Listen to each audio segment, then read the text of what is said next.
Арилжаа сонирхох залуучуудаа за ингээд 8 дор үлэг хүрч байгаа өдрийн мэндийг хүргэж байна.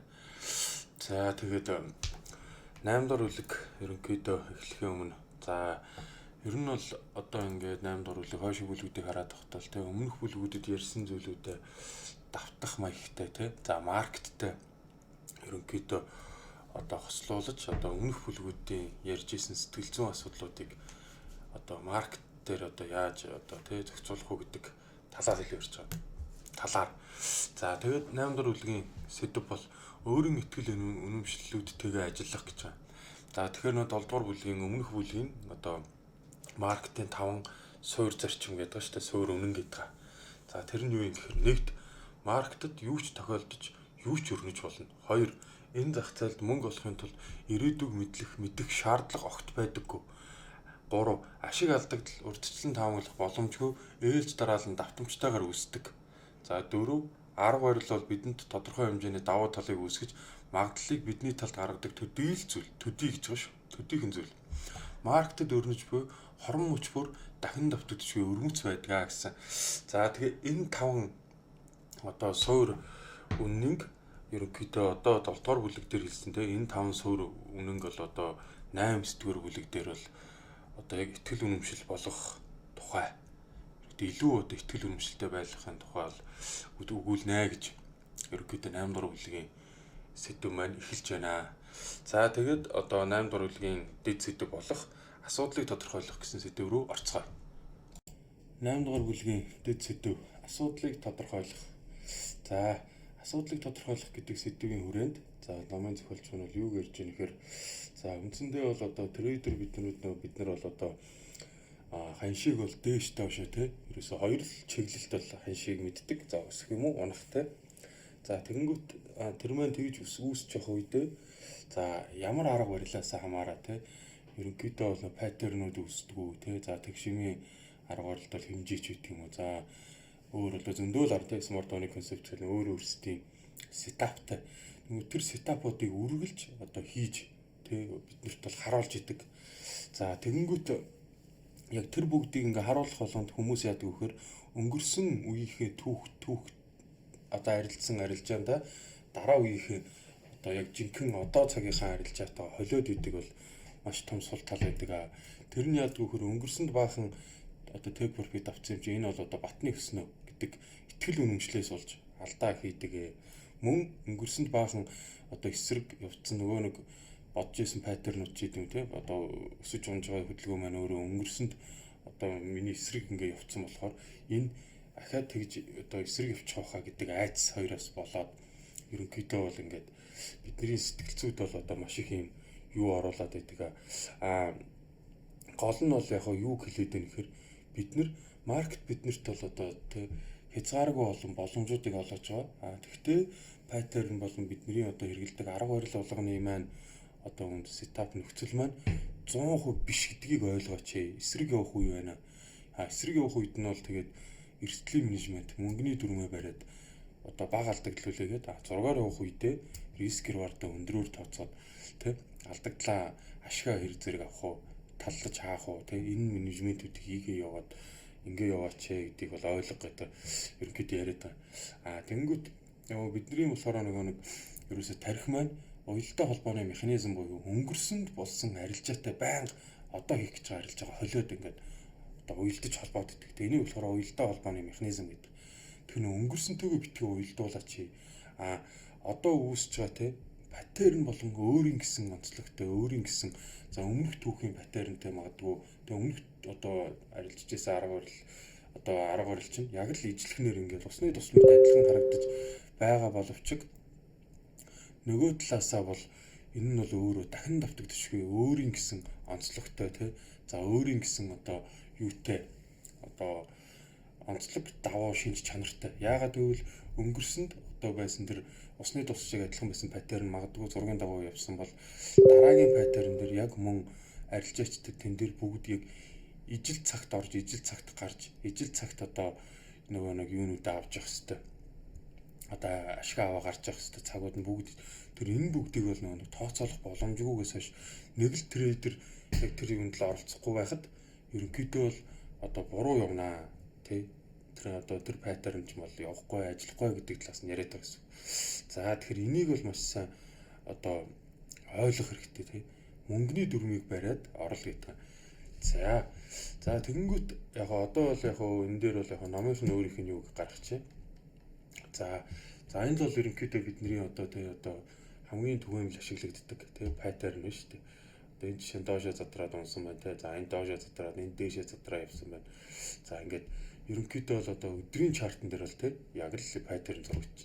За 7 хоногийн чарт дээр мөн адил яг л одоо дээшээ тий. За яг л ингээд паттерн задраад ингээд доошоо дээшээ явцсан. Тэгэхээр ерөнхийдөө өдөр нэг цаг тий бүгд ялгаагүй ерөөсөө за нэг цагийн чарт нь тий бүгд л ялгаагүй яг л адилхан паттерн тий ханшийн дээд доод өсөх энэ зүйлүүдээ хийгээл задраа явж байгаа. Бид нар бол энэ дээр л арилжааны дийдэр орж байгаа. За энэ бол зөвхөн паттернтай холбоотойгоор бол зургуудыг жишээ татаж ярьсан байна. За тэгэхээр биднэрт ийм их боломжийг тий чарт өөрөө тий ханшийн одоо энэ чарт маань биднэрт одоо өсөх унах чиглэлээр биднэрт ийм их боломжийг олгодог ч гэсэн эсвэргээрээ бид нар за энэ паттерн задраал өнөө энэ паттерн задраал өснө гэд тэрэндээ хит итгэж тий өнгөрсөнд одоо жишээ нь одоо яг одоо энэ дээр ингээ би одоо ингээл тий унлаа гэл доош сэлдэд ашиг ицсэн дараа нэг энтэй ижил паттерн за энд үүслэе гэж бодоход ахаал унлаа гэдэг яг эсрэгээ өсчих боломж байгаа. Энэ дээр бол ерөөсөө нэг трейдерийн эсрэг шийдвэрл бүх юмыг өөрчилдөг. Тэгэхээр энийг сайн анхаар тийм учраас ерөөсөө ямар ч тохиолдолд бол өөрийнхөө арга барилдаа тий давуу тал үүсгэж байгаа тэр арга барилдаа ерөнхийдөө итгээд тэгээ мөнгөний дүрмээ бариа ороо. Маркет бол чамд одоо маш ихээр одоо юуг үүсгэж байгаа тий одоо айгүй их одоо боломжийг үүсгэж байгаа. Тэгэхээр тэр боломжуудыг бол бид нэр ингээд мөнгөний дүрмээр бол бариад ингээ аваад одоо мөнгөний дүрмээрээ яваад ерөнхийдөө гараа. Тийм учраас яг одоо битгий энэ өнгөрсөнд явсан үетэйгээ холилдооч гэж яриад байгаа байхгүй өнгөрсөнд хийсэн арилжаатай байгаа. Тэгэхээр яг одооны арилжаан дээр л төвлөрөхтэй мөнгөний дүрмээ барь гэдгийг бол маш сайн яриад байгаа. За тэгэнгүүт одоо бидний нэг яг одоо саяны ярьсан шиг тий. За бид нар магадгүй одоо энд одоо тий энд паттерн буюу энд үүсгээд ийшээ задраад өсөл аптрend явсан байна. За бид нар бол өмнө нь бол яг ингээ ийм арилжаагээд одоо за стоп лосоо тий энэ юуныг яроол тавиад ийшээ баайдаад за өмнө хийсэн арилжааг ингээ баайн шийдвэр гаргацсан байна. За тэнгүүт бид нэрээс дараагийнх дээр одоо дахиад яг саяны хэвчтэй ингээд налуу гараад налууга 1 2 3 ингээ баахан шалгаад тэгээд ийшээ одоо явах хэрэгтэй гэж бид нэр бол одоо тэгээд улаан бол одоо бидний нөгөө одоо өсөх хэрэгтэй тэгээд энэ шиг одоо өнгөрсөнд хийсэн арилжаа шиг ингэх хэрэгтэй гэдэг ерөнхийдөө уялдаа холбоогоо үүсгэж байгаа хэвчээ тархинда. Гэвч энэ нь бол өөрөө бидний энэтэй холбоотойгоор уялдаа холбоо үүсгэж өмнөх арилжааны энэ өссөн те энэ өснө гэдэг. Тэнгүүт бид нар эндээс хэд их ихтгэл үнэмшлийг аваад те одоо өнгөрсөнд бид нар баа явчих чи энэ бол батны баа явна гэдэг үүднээс хагаад лото нэмэх маш их н одоо нэг дүрм зөрчигдөөд лот нэмэхтэй өндөр арилжаа одоо өндөр лотоор орох марх ингээд эрсдлүүд өсдөг. Гэвч энэний эсрэг ерөөсөө өмнө энд орж исэн бүх трейдерүүд энэ дээдлийн зурган дээр энэ дээр орж исэн бүх трейдерүүд те яг нэг цагт зэтгээд нэг цагт ороод нэг цагт арилж байгаа хаах энэ давхцлыг л бий болгож ижил энэ явах хэрэгтэй. Гэвч энэ дотор энэ бай дээр оролцож исэн трейдерүүдээс нэг л байхгүй байхад энэ явахгүй гэдэг байгаа байхгүй. Энэ бай явахгүй. Тэгэхээр бидний нэг уялдаа те одоо өнгөрсөнтэй уялдаа холбоо үүсгэж байгаа шалтгаан ерөөсөө л. За мөн энийг ингээд доошоо ингээд энэ дээр яжгаад дээшээ ингээд задарсан ирнэ буцаа унчих юм бол бид нар мөн энэ дээр унцлаадаа унтсан юм чи одоо энэ дээшээ гарахгүй хаа гэж бас яаж байгаа гэсэн. Тэгэхээр ер нь бол бидний одоо техник шинжилгээ буюу арга барил маань бол одоо тодорхой стаптай тэн дээрээс өснө онно гэдэг стаптай тэр стапн дээр ерөөсөн мөнгөний дүрмээ бариад за ер нь бол одоо номын зохиолч нь бол хэлэхдээ бол ингээд мөнгөний дүрмээ бариад одоо бай сэлд авчаа дараач тий ерөөсөн 1% барь гэдэг. За тэгэнгүүт яг энэ бол одоо энэ зүйлийг бидний одоо тий яг юутай холбоотойгоор тайлбарлаад байгаа нь болохоор одоо бидний нэг нохооны жишээч. За бид нэг одоо нэг эхний 2 3 дор бүлэг тий хамгийн эхний бүлгүүд дээр нэг ууртай нохойд хүүхэд хазуулаад тэнгүүт одоо энэ нохооны энэ дүрсээр бид нэр тий ерөнхийдөө ингээд одоо нохойд хазуулсан тий одоо үнэрлэх, сонсох, харах, мэдрэх тий за тэгээ бодох гэсэн нэг юм 6 5 одоо мэдрэхүүгээрээ бид нар анхныхаа байдлаараа ингээд нохойд одоо ингээд хазуулчлаа гэхэд дараагийн нохой биднэрт одоо ийм хөөрхөн тий ийм илдэг зөөлөн тоглох гэсэн ийм зөөлөн нохоо байсан ч гэсэн бид нар яадгүй гэхээр айгаад идэг гэсэн. Өмнөх нохооны энэ мэдрэмжээс болоод. Тэнгүүт ийм хөөрхөн нохоо байгааг бид нар одоо мэдж байгаа ч гэсэн яг энэ нохооноос авсан мэдрэмжээрээ ерөнхийдөө бид нар уялдаа холбоо үүсгээд идэг гэсэн. Тэгэхээр маркет дээр үүсэж байгаа гол асуудал юу юм гэхээр яг энэтэй адилхан гэсэн. Өмнө бид нар эндээс өснө гэж бодсон бол унцхад юм уу те? Унцхад бид нар энийг дахиад ийшээ одоо гарч чадахгүй өмнө энэ дээрээс би яг ийм ижлэх юм шалангууд энэ дээш өсөх шүү. Унах унсан гэдэг айдснаас болоод энэ өсөөвч магадaltaй. Эсвэл энэ биднэр дээр энэ бидэрт өсөөвч юм чинь одоо энэ өмнө өстэй энэ паттерн өстэй батны өсөж исэн юм чинь энэ өснө гэдэг. Энэ бол бид нар нөгөө нэг ерөнхийдөө бид нар чинь одоо ямар нэгэн байдлаар одоо тэ хэрвээ одоо маркетаас сөрөг мэдрэмж аавна гэдэг байхгүй нэг ерөөсө сөрөг мэдрэмж аавна гэдэг нь болохоор нөгөө нэг бодсон зүг рүү явахгүй байхад бид нар уур тийлт ямар нэгэн авдаг. За бодсон зүгт явахаар баяр баясгал аз жаргал допамин тэ нөгөө нэг айгүй их юм гоё ялгардаг. Тэгэхээр нөгөө нэг энэ зүйлээс болж тарих биднэрт өнгөрсөнтэй байнга уялдуулдаг. Яг одоо энэ нохоотны жишээтэй нөгөө хүүхдээ анхны ярьсан шиг тэ энэ нохоо шиг. Тэгэхээр бид нар бол ямар ч тохиолдолд битгий өнгөрсөнд болсон зүйлийг яг одоотой битгий холиоч тий. Өнгөрсөнд болсон зүйлийг зүгээр хай яг одоо болж байгаа процесс зүйл маань л гол утга учир чинь штэ. Тийм учраас битгий ингэж одоо өнгөрсөнтэйгөө битгий зуралдаа гэдэг зүйлүүдийг бол ингээ ярьж байгаа гэсэн. Тэгэхээр ерөнхийдөө яг одоо яг энэ сэдвийн тэдэд сэдвийн бас төгсгөл дээр бол хэлсэн үг ингэж байна. За хийсэн техник шинжилгээний тань дагуу маркет ирээдүйн хөдөлгөөн өрнөх магадлал боломжийн бөгөөд хизээч 100% биш гэдгийг мэдээ гэдэг байгаа байхгүй. Тэг хизээч 100% гэж битгий итэг яг боломжтой л гэж итэг гэж байгаа тийм. Боломжтой л тэг явах боломжтой магадлалаар сэтгэж штэ. За хөдөлгөөн таамагийн тань дагуу явах хэсгийг шалгаж үзэхийн тулд хэрэг хэмжээний мөнгийг эрсдэлд оруулахаа мэд гэж байгаа 1% эрсдэл гэж байгаа. За энэ бол ер нь ерөнхийдөө бүх нөө трейдерүүдэд хэлдэг юм. Бидний хувьд бол 1% эрсдэл гаргаад те том данстай хүмүүс бол яг 1% эрсдэл орж байна. Тэгэхээр бид нар бол жижиг данстай трейдерүүд анхлан сурагч нар бол 1% эрсдэл бол маш одоо хэцүү байдаг. За сүүлийн үед бол би нөө full margin trader илүү сонгож байгаа болохоор миний хувьд бол яг би миний данс шатахад ерөнхийдөө миний яг тэр эрсдэл бол одоо миний stop loss болдгоо гэж ойлгож байна гэсэн. Тэгэхээр нөгөө нэг яг энэ бол нөгөө нэг том данстай трейдерүүд бол одоо шууд 1% эрсдлээр арилждаг бол одоо жижиг данстай бид нар одоо том дансыг босгох боломжтой үедээ бол бид нар шууд одоо stop loss-ыг тэг шатлтыг өөрөө stop loss болгож арилждаг тохиолдол байдаг. Тэгэхээр бас яг дангас нэг үг. Тэгэхээр мөнгөний менежментийн хувьд бол бас олон төрлийн байдаг. Тэгэхээр тэрийг бас сайхан анхаарах хэрэгтэй гэсэн. Гэхдээ 1% эрсдэл тэг.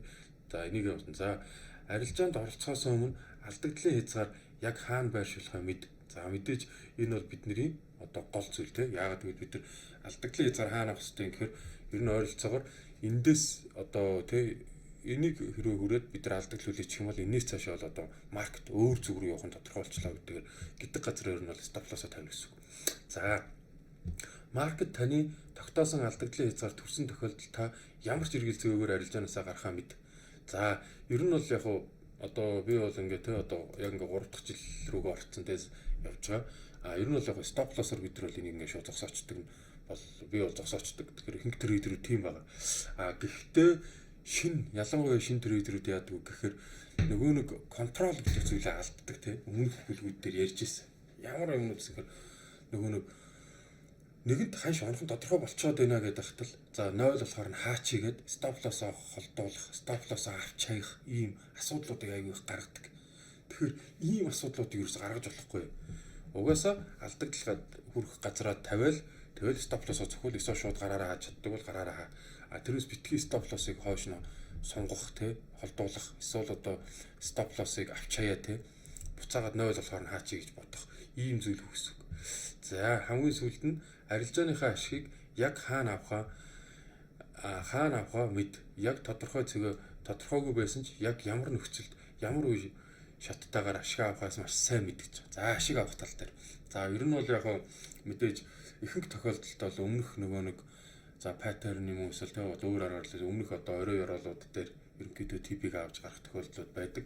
За миний хувьд бол хэмжээсээр арилждаг болохоор ерөнхийдөө бол нэг хэмжээнийхээ дагуу buy sell хийгээд тэгээ нэг хэмжээ гүйцэж байгаа газар бол гараад идэх гэсэн. Тэгэхээр нөгөө минийх бол илүү тодорхой одоо buy sell одоо TP маань ерөнхийдөө тодорхойлцсон байдаг. Тэгэхээр энэ асуудал байж байна. За тэгэнгүүт одоо яг энэ саяны одоо сэдвийн хүрээнд бол одоо тодорхойлолт нь юу вэ гэдэг нь ерөнхийдөө 6 тодорхойлолтын тухай ярьж байгаа. За тэгээд төлөөд тэр 6 тодорхойлолтын тухай ярьцгаая.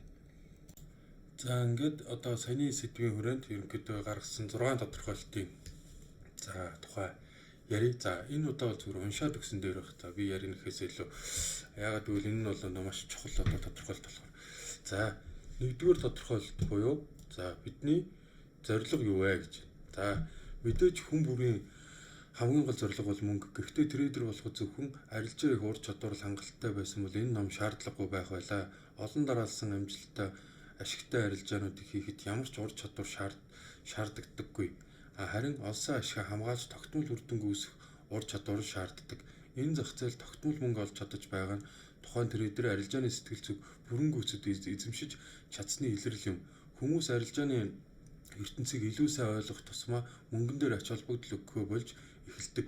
Тиймээс мөнгөн дүн дээр хамаг хөлс хөдөлмөр анхаарлаа төвлөрүүлэхийн оронд өөр дээрээ илүү төвлөрч арилжааны сэтгэл зүйн ур чадварыг бүрэн эзэмших зорилгыг өмнөө тавиа гэж байна. За энэ бол ойлгомжтой тийм. Ерөнхийдөө одоо энэ номон дээр байгаа зүйлүүдийг л тэгээд яриад байгаа зүйлүүдийг л ерөөсөө эзэмшээл гэж бол одоо хэлээд ирсэн. За хоёрт нь ямар сэтгэл зүйн ур чадварыг эзэмших вэ гэдэг чинь. За тэнгуут энэ дээр за шилдэг трейдерүүд тогтмол амжилт нь чөлөө сэтгэл зүйн үр дүн, чөлөө сэтгэл зүйтэй трейдер маркетинг илэрхийлж буй мэдээллүүдийг байгаар нь хүлээж авч яг одоо цагтаа арилжаа хийж чаддаг. За тэгэхээр яг одоо цагт буюу тийм яг түрүүний сэдв дээр өнгөрсөн бид нар алдсан авснаа битгий ингээд одооныхтой хөлөөдөө л гэдэг зүйлийг бол одоо ярьж байна. За гуравт нь чөлөөт сэтгэл зүйн чөлөөт сэтгэл зүй гэж юу вэ гэж. За чөлөөт сэтгэл зүй. Чөлөөт сэтгэл зүйтэй трейдер маркетын аливаа мэдээллийг занал хийлэл мэт сөргөөр хүлээж авахаа болсон тул арилжаа хийхэд айх эргэлзэх гэх мэт асуудлуудыг огт гаргадаггүй. Мөнгөө алдахаас айснаас болж үүсдэг тэр их занал хийл мэдрэмжийг үгүй хийхин тулд тэр та эрсдлээ бүрэн хүлээн зөвшөөрч сурах хэрэгтэй. Эрсдлээ хүлээн зөвшөөрсөн цагт та ямар ч үр дүнг хүлээн зөвшөөрч чаднаа. Ашиг олсон ч бай, алдагдал гаргасан ч бай, таны сэтгэл зүй бэлэн байх болно. Ямар ч үр дүнг хүлээн зөвшөөрч сурахын тулд таны оюун санаа болон сэтгэл зүйн маркетинг 5 үндсэн үнэнг хүлээн ямар ч эргэлзээгүйгээр хүлээн зөвшөөрсөн байх хэрэгтэй. Энэ 5 үнэн таны арилжааны сэтгэл зүйн гол суурь итгэл үнэмшил болох шаардлагатай юм шүү гэж. За тэр 5 маань одоо энэ дээдлийн 5 байна тийм. Маркет дивж тохиолж олонтой энэ зах зээл энэ 5. Энэ 5-ыг бол ерөөсөө хүлээн зөвшөөрөөч тийм. Чөлөө сэтгэлгээс одоо сэтгэл зүй гэж юу вэ гэдэг аль юу нэрэ. За одоо объектив сэтгэл зүй гэж юу вэ гэж. За объектив сэтгэл зүй. За объектив сэтгэл зүй тусламжтайгаар трейдер маркетинг талаар сурж мэдж бий болгосон бүхий л ур чадвараа бүрэн гүйцэд ашиглаж чадна. Өөрөөр хэлбэл та маркетинг ямар ч мэдээллийг өөрөөсөө хааж боогдуулж аль эсвэл хүлээлтэндээ тааруулж өөрчлөхгүй байх ёстой. Үүний тулд бид өвдөлтөө сэргийлэх механизмыг сайн ойлгох шаардлагатай. За энэ болохоор нэг юу хэлээд байна. Одоо бид нар нөгөө нэг одоо яадгийн те за маргаашийн тренд одоо ямар явах нь вэ гэж ингээд таамага гаргаад дурчаал те. Тэгснэ нэг хэсэг хугацааны дараа дахиж устгаж, дахиж зураал нэг ийм асуудлууд гараад идэг. За энэ бол тэр тусмаа анхлан сурж байгаа трейдерүүд юм уу? Ерөнхийдөө яг анхлан хүмүүст бол аюу их тэрэл ажиглагдаад идэг. Тэгэхээр нөгөө нэг энэ ямар ч тохиолдолд бол нөгөө тэг хүлээлтэндээ одоо тааруул тэг хүлээлт гэдэг зүйл чинь бол одоо бид нар нөгөө маркетинг энэ өснөлгөө бодсон тэр нөгөө өсрөг явчихудаа гэдэг бодол байхгүй. Ерөөсөө л өснө гээл одоо дайраал баайдаад идэг тий. Тэр зүйлийн хүлээлтийг бас одоо яриад байгаа гэсэн. Тэгэхээр бол яг ийм зүйлүүдийг бас ерөнхийдөө хол бай гэдэг талаас яриад байна. За оюун санаагаа нээлттэй байлгана гэж юу вэ гэдэг. За одоо юу ярьж чинь тий. Оюун санаа нээлттэй байлгана гэж юу гэсэн үг вэ? За энийг уншиж өгье. За оюун санаагаа нээлттэй байлгана гэдэг нь ямар нэгэн зүйл нотлох гэж оролддоггүйгээр арилжаа хийхийг хэлнэ гэж тийм. Ямар нэгэн зүйл нотлох гэж оролдолгүйгээр за та ашигтай таамаг гаргаж зөв мундаг болох оролдож буруу таамагаас зайлсхийж хариуцлагаас зогтдог бол болох хэрэгтэй. Мөн алдснаа мөнгөө буцааж олох гэж шаарлахж маркетаас өш санахаа болох хэрэгтэй. Энэ зах зээлд хөл тавьж байгаа бол болзошгүй бүхий л зүйлсийг тооцоолж хүлээн зөвшөөрч өөрийн оюун санаа болон сэтгэлгээг нээлттэй байлгаа. За маркет хийдгээ хийх бүх үйлдэл нь нээлттэй ханд маркет арилжаа их боломжуудыг өгн нээлттэй оюун санаагаа түүнийг олж хараад арилжаагаа хий гэж. За энэ юу юм гэхээр нөгөө нэг одоо жишээ нь ингээд бай дараад алдлаа, сэл дараад алдан гутаа хүн яадгүй гэхээр яг алдсан мөнгөө эргүүлж болох гээд нэг өсрөхөд ингээд дахиад эсрэг арилжаад дарж марж нэг юм тэр юм гэдэг. Гэхдээ энэ бас надад бол байсан. Гэхдээ энэ бол миний яг анхан суралцж явах үед шинэ байх үед ерөнхийдөө гарч ирсэн асуудал. Тэгээ ерөнхийдөө сүүлийн үед одоо жоо ажиглаад гад байгаа нь би нэг ерөнхийдөө 20 PPSL-ийг тавьж арилжих гад ер нь хамгийн ойрхон эсэлийг аль болох ойрхон эсэл тавьж арилжих гад оролдоод эхэлсэн цагт бас жоохон би ингэх гээд идэх талуудаа ажиглагдаад эхэлсэн байна. Тэгэхдээ энийг бол одоо энийг номыг уншсанаар бол ойлгочлоо болохгүй юм байна. Яг л нөхцөлөө хүлээх хэл юм байна. За хамгийн сүүлийн одоо юу болох тодорхойлт болох тийм одоо цаг гэж юу вэ? За одоо цагт арилжаа ярих гэдэг маркетинг дахин давтагдчихгүй өрөмж зүй тогтлыг ойлгохыг хэлнэ. Урд өмнө хийсэн арилжааны тань үр дүнгийн дурсамж болон тухайн үед үүсгэсэн сэтгэл хөдлөлүүд одоо хийх гэж буй арилжааны шийдвэрт огтхож нөлөөлж болохгүй гэж. За ингээд ерөнхийдөө 8 дугаар бүлгийн одоо эхний дэд сэдвийн ерөнхийдөө одоо тодорхойлолтын гэсэн асуудлыг тодорхойлох гэдэг сэдв маань дуусч байна. Тэгээд ямар ч хэлсэн бол яг энэ дээр бол ерөөсөө ганц яриад байгаа юм. Одоо бидний өмнөх ярьсан 7 бүлэг дээр яригдчихсэн зүйлүүдийг одоо илүү маркеттайгаа ослуулаад тий маркет руугаа оруулаад яаж авч гарах уу, яаж цаашаа явах уу гэдэг талаар бол илүү яриад байна гэсэн. Тэгэхээр ер нь бол одоо яг энд одоо яригдж байгаа тий зүйлүүдийг бол одоо дагаж мөрдөөд за маркетинг ерөнхийдөө нэг 5 суур үнэн гэдэг байгаа тий энэ 5 үннийг бол одоо бүгд бол одоо бичиж аваад энэ яг энийг хүлээн зөвшөөрч сэтгэл зүйтэй бэлдээл гэдгийг бол хэлээд байгаа гэсэн үг. За тэгээд 8 дугаар бүлгийн 2 дахь дэд сэдв бол буюу за маркетинг 5 суур үнэн хэрхэн сэтгэл зүйн ур чадвартай холбоотой байдаг вэ гэх тээ. За энэ 5-ыг л одоо дахиад сэтгэл зүйтэй холбох талаас нь дараагийн сэдв байна. За дараагийн сэдвээ ярьцгаая. За ингээд 8 дугаар бүлгийн дараагийн дэд сэдв маркетинг 5 суур үнэн хэрхэн сэтгэл зүйн ур чадвартай холбоотой байдаг вэ гэдэг сэдв. За энэ сэдв дээр бол ерөнхийдөө нэг маркетинг суур 5 одоо тий үнэний тухай тайлбарыг бол хийсэн байгаа. За тэгээ нэгдүгээрт бол юу вэ гэхээр за маркетинг одоо маркетед юу ч тохиолдож юу ч өрнөж болно гэдгийг бол тайлбарлаж өгч байгаа. За энэ дээр бол мэдээж бидний нөгөө одоо 5 6 дугаар бүлэг дээр гарч ирсэн тий нэг хөгшин захирал нөгөө нэг амар сайн техник шинжилгээ гэдэг трейдерийг тий 200 сая 2 сая ширхэг одоо юуг буурцгийг лөө тий одоо шууд зар гэж заруулаад одоо суппортн дээрээс унгаж байсан. Тэгэхээр нөгөө маркетед бол одоо нөгөө юу ч тохиолдож болно тий ерөнхийдөө бидний одоо нөлөөлөлгүйгээр гадны хүчин зүйлс бол маш их нөлөөлнө. Дайн тулаан, дэлхийн дайн тулаан за магадгүй нөгөө нэг байгалийн давж хүчин зүйлсээ тий одоо тийм зүйлүүдээс олж бол одоо ханшил яаж одоо эргэж явах боломжтой байдаг болохоор одоо ямар ч тохиолдолд бол одоо маркетед юу ч тохиолдож юу ч өрнөж болно гэдгийг бол ямагт хүлээн зөвшөөрөө арилжааны ихтэй тий эсрэг явж болно. Тэг чи Байден гэж яхад эсрэг явж болно гэдгийг хүлээн зөвшөөрчихөө. Тэг энэ шууд явна гэдэг битгий юу чаа гэдэг талаар нь тайлбарлсан байна. За хоёрдугаарт нь энэ зах зээлд мөнгө олохын тулд ирээдүйг мэдэх шаардлага огт байдаггүй гэж. За энийг бол яг яаж тайлбарлаад юм гэхээр за бид нар бол одоо тэг арилжааны тэмдэглэл гэдэг зүйлийг за би бол эхний 1-2 жилээ бол ерөөсө хөтөлдөггүй байсан. Тэгээ одоо бол арилжааны тэмдэглэл гэдэг зүйл бол зайлшгүй хэрэгтэй зүйлээ гэдгийг бол ойлгосон. Тийм учраас магадгүй одоо шинэ трейдерүүд те хэрвээ байгаа бол арилжааны тэмдэглэл гэдэг зүйлийг одоо хөтөлж сураарай. Одоо шууд хөтөлж ихэл. Тэгээ арилжааны тэмдэглэл ямархуу байдлаар хөтөлдгийг олон одоо мэдээлэл ав те. За тэнгуут арилжааны тэмдэглэлээ хөтлөөд ерөнхийдөө одоо за скальп арилжаач юм бол 7 хоногийн төгсөлд хагас утаа сайндаа суужгаад юугаа гаргана. Арилжааныхаа одоо өнгөрсөн 7 хоногт одоо хэдэн арилжаа нээсэн, хэдэн арилжаа хаасан гэдэг. За тэнгуут магадгүй одоо чиний арилжааны одоо win rate чинь 30%-тэй. За тэнгүүт алдагдал чинь 70% вэ гэж бод. За тэнгүүт энэ бол ерөнхийдөө нэг одоо 100 арилжаа нийлэхэд бол одоо 30 арилжаа чинь TP зөхөд 70 арилжаа чинь stop loss болсон байна гэж бод. За тэнгүүт яг нэг энийгээ ингэж одоо ингээд мэдээд ингээ хараа явчих юм бол ерөнхийдөө ашигтай гарах магадлал нэлээд өндөр гэдгийг бол одоо мэдэж одоо сурч эхэлдэг гэсэн үг. Яагаад гэвэл яагаад stop loss болсон, яагаад одоо нэг TP байсан тэрнийхээ нэг тэмдэглэлийг хөтлөөд асуудлуудаа бичиж явахаар ерөнхийдөө дараагийн зах зээлд бол ерөнхийдөө одоо бид нар ашиг өндөртэй явчих боломжтой байна гэдгийг илүү мэдэрдэг гэсэн үг. Тэгэхээр яг энэ сэдвийн хүрээнд бол ерөнхийдөө арилжааны тэмдэглэл болон ерөнхийдөө одоо казиног ярьжсэн нэг олон арилжаа хийгээд эцсийн бүлэгтэй л би одоо дансаа нэмгэл байлгах гэдэг байдалд ороо. Тэрнээс бол яг одоо арилжааныг л ханшийг бол одоо ирээдүг мэдэх бол одоо шаардлага байхгүй гэдгийг бол ингэж тайлбарлаад байна.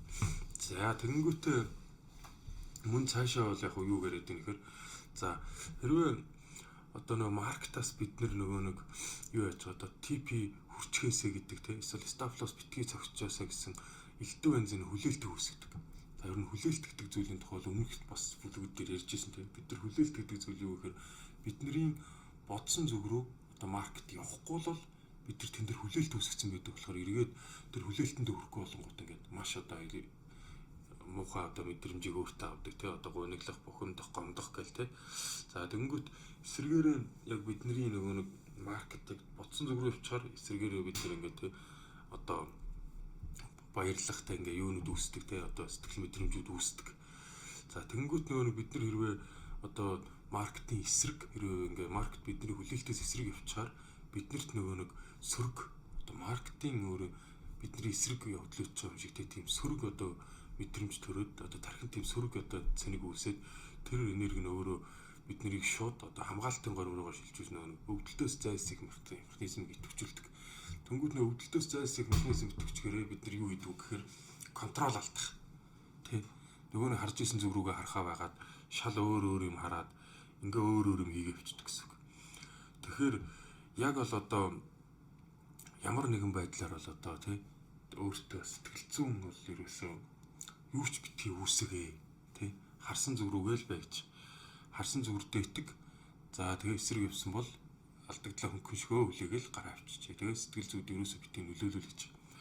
За тэгээ эндээс бол дахиад хэлийгээд бас тэгээд байна. За энэ дээр юу гэлж байгаа юм арга барилаа баримтлаад тохиромжтой нөхцлөө хүлээгээд бүрдэгт нь арилжаа хийвэл ялах магадлал миний талд байна. За энд итэг. За хоёрт нь арилжаа тамга юм дагуу явах эсхийг шалгаж үзэхийн тулд би хэд их хэмжээний мөнгийг эрсдэлд оруулахаа мэднэ. За энийг бас за гуравт нь мөнгө олохын тулд ирээдүгөө мэдэх шаардлага огт байхгүй. Дөрөвт нь юу ч болж юу ч тохиолдож болно. Тэгээ энэ дөрвийг бол ерөөсөө маш сайн ойлгоод аваа гэдэг юм. За тэнгуут яг өмнөх сэдвт ярьсан одоо сэтгэл зүйн юунуудаа бол ингээд давтаад бол бас цаашаа ярьсан байгаа. За тэгээд гуравт нь юу гэхээр ашиг алдагдлаа. За ашиг алдагдлыг урьдчилан таамаглах боломжгүй ээлж дараалан давтамжтайгаар үүсдэг гэж. За тэнгуут за энэ юм дээр бол одоо яаж юу гэрж ийм гэхээр за одоо алдагдaltaй арилжаа бүр за ашигтай арилжаа руу төхүүлж өгдөг гэдгийг ойлгож итгэл үнэмшлийн нэг хэсэг болгосон бол та алдагдал хүлээлсэн арилжаагаа хөнгөн гихчин хүлээн зөвшөөрөө дараагийн боломжуудыг маркетаас хань төлөвлөгөөгөө зэгцлэн арилжаа нэгтээ бэлэн болно. За хүлээдэг нөхцөлийг тэр бүртгэж та ямар ч айц зэрэгэл зөвөр арилжаанд оролцоно гэж. За бид нар бол яг стоп лосоо тавьсан газар магадгүй тренд яг бүр эсрэг явах чиглэл болонгот шууд гэс дараагийнхаа одоо байтсан байлаа гэхэд дараагийнхаа нөхцөлөө хүлээгээд сэл тал руугаа арилж шууд энд бэлэн болдог гэсэн. Нэг гэсэндээ тэр алдагдал ерөөсөө ямар ч одоо асуудал байдгүй гэсэн. За тэгээд нэг эсрэгээрээ одоо энэ зах зээл дээр одоо техник шинжилгээ хийгээ 100% одоо таамаг гаргаад одоо байнгын ашигтай байх одоо нэг ийм зүйлүүдийг бол одоо 100% таамаг гаргаад маркетинг 100% яваал ерөөсөө одоо ингээл манай одоо ингээл маш олон хүмүүс ингээл одоо миний хэрэгэлдэг арга барил амар бараг 100% гэж яриаддаг. Тэр бол үзээч тийм байхгүй. Тэр бол эндүрч тийм бол хизээч байхгүй. Харин нөгөө нэг одоо итгэл үнэмшил болон харах өнцгөө одоо нэг одоо хэд хэдэн алдагдлын дараа арга барилтаа одоо нэг эргэлзэх тий. Одоо жишээ нь амар сайн арга барил гэдээсэн чинь нөгөөх маань нэг хит их арга барилтаа ингээд фокуслцсан чинь нөгөөх маань эсрэг яваад хахаар бид нэр арга барилаас эсрэг арилжиж арга барилаа тоод нь одоо ажиллахгүй энэ шал худлаа арга барил нэгэд өөр арга барил руу орох гээд идэг асуудлууд үүсдэг. Тэгээ нэг одоо өөр ямар илүү арга барил вэ те. Тэгээ өөр одоо юу вэ гэд тэнгүүтээ бас нэг одоо бид нэр стоп лосс цогхохсэн хэмжээ рүү одоо тий зүг рүү ирээ цогчоод байхад бид нар стоп лосс авчиад ингээд улаан барьчингуудаа одоо улаалгаад ингээд бариад байх оронд ороо яадгүй гэхээр баа явуулах гэсэн стопуудыг харж эхэлдэг гэсэн үг. Одоо баайд зүйж сэлвэл сэлдэг гэх. Тэнгүүт маш олон одоо нэг юмнуудыг нөхцлүүд хараал тий өмнө одоо арилжаан дээр одоо огт ашиглаж хэрэглэж байгаагүй. Тэг янз бүрийн индикатор элдв янзын масаагаад ерөөсөө өмнө хэрэглэж байгаагүй зүгээр хальт сонсож байсан арга барилуудыг оруулж ирэл ингээл өсгөл гэдэг. Одоо жишээ нь энд нэг зураг байна л да. Арилжааны хоцрог айдас алдагдал хүлээх айдасаас нь илүү байсан тул арилжааны таамаг зөвтгсөн мэдээллүүдийг олж харж ирнэ. За энд бол доо өгдсөн байна. Энд том support зэг байсан байна те. За одоо pullback ороод ирсэн юм чинь өсөх хэрэгтэй гэл. Ингээ ерөнхийдөө ингээд за тэнгуүт нэг алдагдал хүлээх айдас нь арилжааны хоцрог айдасаас нь одоо илүү байсан тул арилжааны таамаг буруутгсан мэдээллүүдийг гэж байгаа юм. За тэнгууд эндээс одоо бид нэр яаж энэ эндээс одоо за хослол рейнжинд орсон те. За том рейнжинд орсон. За доошо трендийн за засвар байж магадгүй юм байна те. За энэ таазны цогцолт стоп лосс авчих юм байна гэд. За тэнгууд нөгөө энэ ингээд яг л тэр арга барилуудаа одоо зөвтгөх буруутгах те. Нэг элдв янзын юм хайж эхэлдэг гэдэг талаас бол ингээд энэ зургийг бол оруулсан байна. За би бол ерөнхийдөө өөрөө support resistance pattern харж арилждаг тий. За pattern-уудаас онцгой одоо QM pattern-ыг л хардаг. Тэгээ тэгшмээр хардаг болохоор бол минийх бол яг энэ нөхцөл бол арай өөр юмар яригдана. Тэгээ энэ дээр бол ингээ тайлбарлаад ярьсан байна. Гэхдээ энэ бол эцсийн бүлэгтээ юу л яриад байгаа гэхээр бид нар бол нэг одоо яг одоо алдагдал хүлээх тий. Нэг алдагдал хүлээх гээд ирэхээр ч юм уу эсвэл одоо яаран арилжаанд орцсон үедээ бид нар нэг өөр одоо арилжааны одоо техник шинжилгээ өөр юмнуудыг хайж олж гаргаж ирж тэрүүгээр одоо ингээ хүчнэдэд одоо тий явах хэрэгтэй ингээ хүчнэдэд идэх гэсэн. Тэгээ тэрнээс маркетинг яг өөрийнх нь одоо хийж байгаа тэр дахин давтагдчихгүй тий тэр нэг өвөрмөц тэр юуг нь ерөөсө мартаад хайдаг гэсэн. Тэгээ тэр тухайл одоо яриад ирсэн. За тэгээд за дөрөвдүгээр нь болохоор арга барил бол бидэнд одоо тодорхой хэмжээний давуу талыг үүсгэж байгаа багы магадлалыг бидний талд одоо гаргадаг төдийл зүйл гэж байна. За энийг бол нөгөө бид нар одоо яг арга барил одоо ингээ тий одоо ерөөсө 100% ажилдаг гэдэг юмд бол битгий итгэж тий тийм бол одоо байдгүй. Тэрэнд бол одоо ерөөсө битгий юу яач итгэж тий арга барилыг гэхдээ арга барилдаа битгий итэг гэж хэлээд байгаа бол биш шүү. Тэрийг бол бас ойлгох хэрэгтэй гэсэн. Зүгээр нөгөө нэг 100% гэдэг зүйл бол байхгүй. Гэхдээ бол эсрэг явж болно. Тэрийг хүлээн зөвшөөрөөч. За тэгээ нэг ганц 2 3 эсрэг явчихгууд нь миний арга барил ажилтгүй худлаа арга барил нэгэд шинэ арга барил руу яваад өөр шинэ юм судлаа л гэлэнгүүд л ахаал цаг хугацаа мөнгө бүх юм алдаал эхэлдэг. За энийг бол би бол өөрөө яг амар туулж орсон. Би бол одоо тэгшимийн арга барилаас өмнө бол нэг 2 арга барил судалсан байж байгаа. Тэгшим рүү ороод за тэгшимийнхээ дараа Fibonacci-гийн бүр дамбибоор арилждаг арга барил руу ороод сүүлдээ Astragane хөнгөлөж ороод ингээд амар ингээд арга барилаа солио ингээд яваад байгаа бол нэг мэдсэн чинь 4 сараас 6 сар ингээд хасч ил өнгөрсөн. Тэгээ би хасчлын хугацаанд юу ч хийгээгүй ингээд алдчихсан, хамаг юм алдчихсан. Мөнгө байхгүй, цаг хугацаа тий 6 сар гэдэг чинь арай амьдралын нэг цаг хугацаа тий. Тэгээ дээр нь мөнгө алдчихсан сууж идэг. Тэгээ анализ хийгээд би юу н аль арга барил дээр илүү сайн байсан бэ гэж ингээд анализ хийхэд бол одоо тэгшимийн арга барил маань надад ашиг өгч ирснийг анзаараад ер нь л тэгшин байсан байна гэдээ эргэж тэгшин рүү орж ирсэн. За энэ юу гэж нөхөр арга барил бол тий биднэрт бол нэг тодорхой хэмжээний давуу талыг л олгож өгч байгаа магадлалаар яах. Тэгвэл тэр чинь 100% ажиллахгүй гэдгийг л ойлго. Тэгвэл нэг 60-70% та ажилтдаг байхад бол бүр айгүй том хов байхгүй. Тэгэхээр ер нь бол ямар ч тохиолдолд бол одоо хүлээн зөвшөөрөөл гэж одоо яриад байгаа юм. За тэгээд бас энэ яг энэ дээр бол нэг юм нэмжлэхэд ингэж байна. Хэрвээ бас арга барилыг одоо сайн эзэмшиж чадаагүй бол айдас хэвээрэл байх шүү гэдэг. Тэгэхээр өөрийнхөө хэрэгэлдэг арга барилаа одоо бүр ингэ төгс хэмжээнд тэг дадал зуршил болтол нь хэрэглэл ингээд ашиглаас сурчих. Бүр дадал зуршил болох гэж байгаа юм. За энд яг номдор бол дадал зуршил болж гээгүй л дээ. Яг минийхэр бол хэлж байгаа. Зүгээр дадал зуршил болтол нь нэг арга барилаа нүд ямар ч арга барил гэж болно. Муу арга барилыг хизээж байхгүй 100% алдаг арга барилч хизээж байхгүй.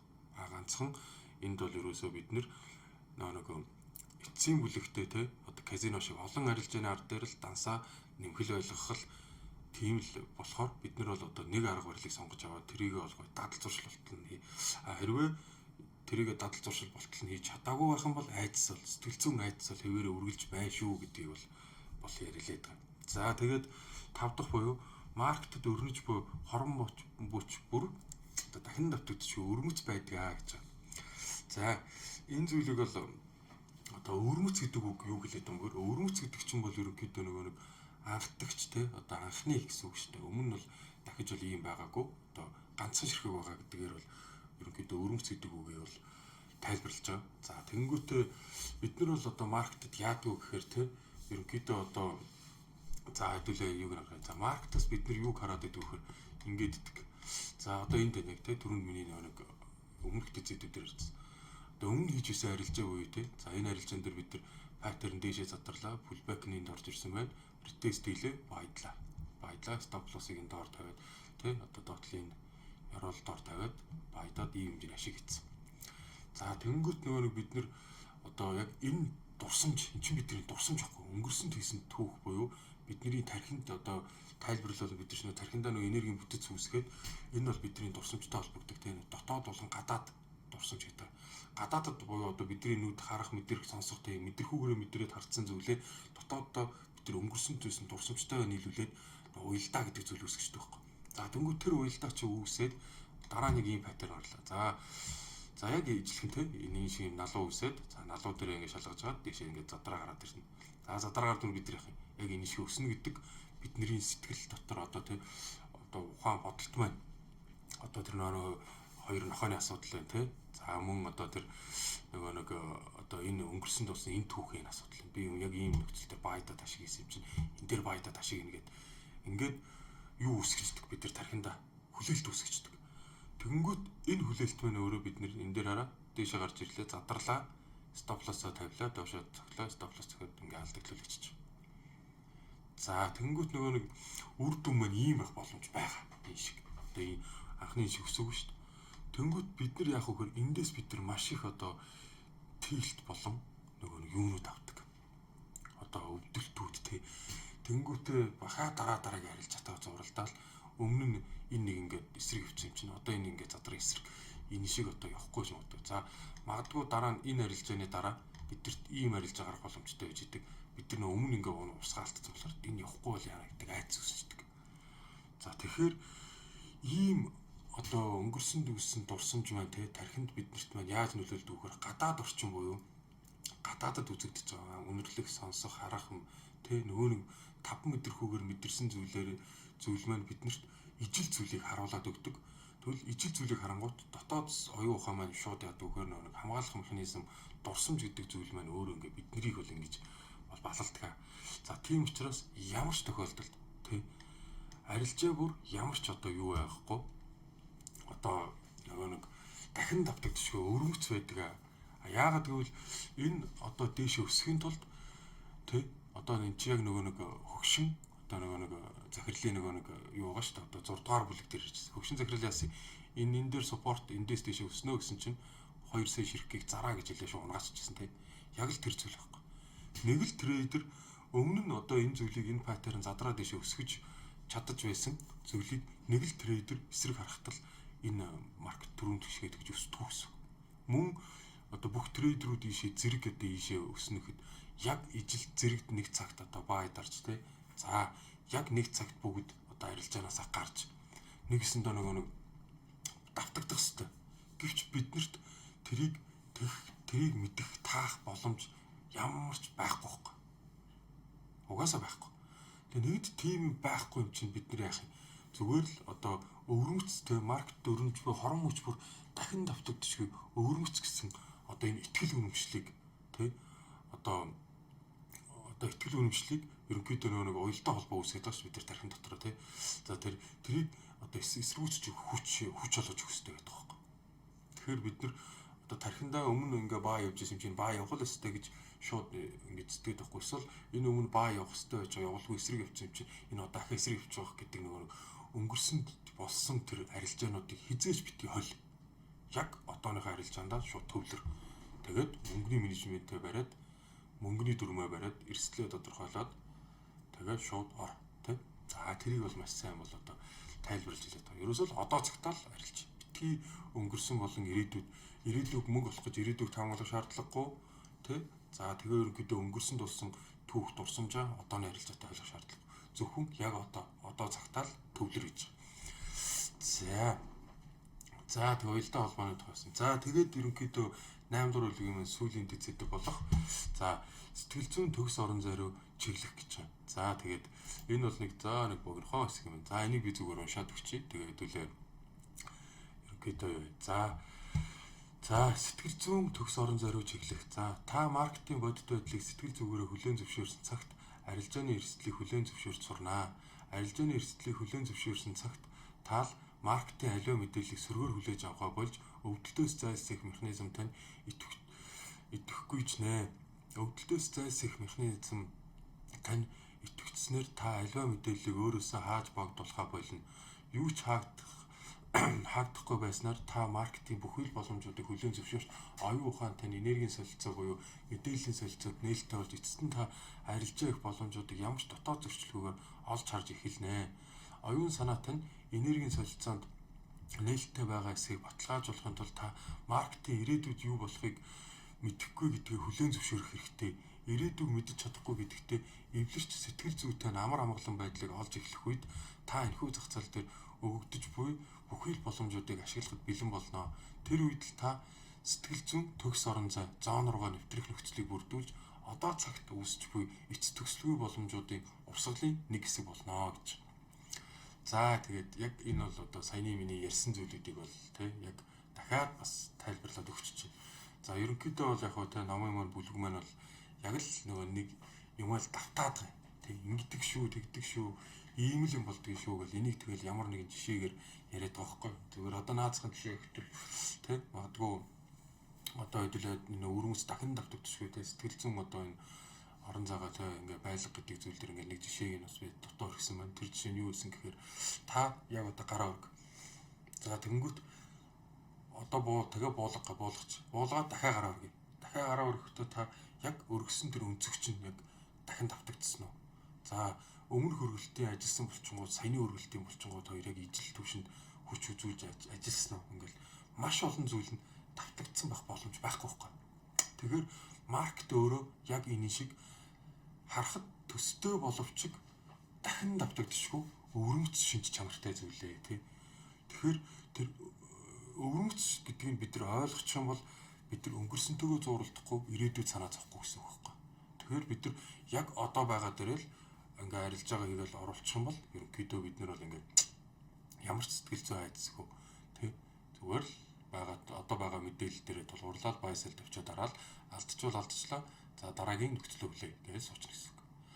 За ингээд 8 дугаар бүлгийн маань ингээд сэдв маань те 8 дугаар бүлгийн сэдв маань энэ хүйн хүрээд өндөрлж जैन тэгээд хэдүүлээ дараа нь 9 дугаар бүлгээр эргэж уулзтлаа. Түр баяртай.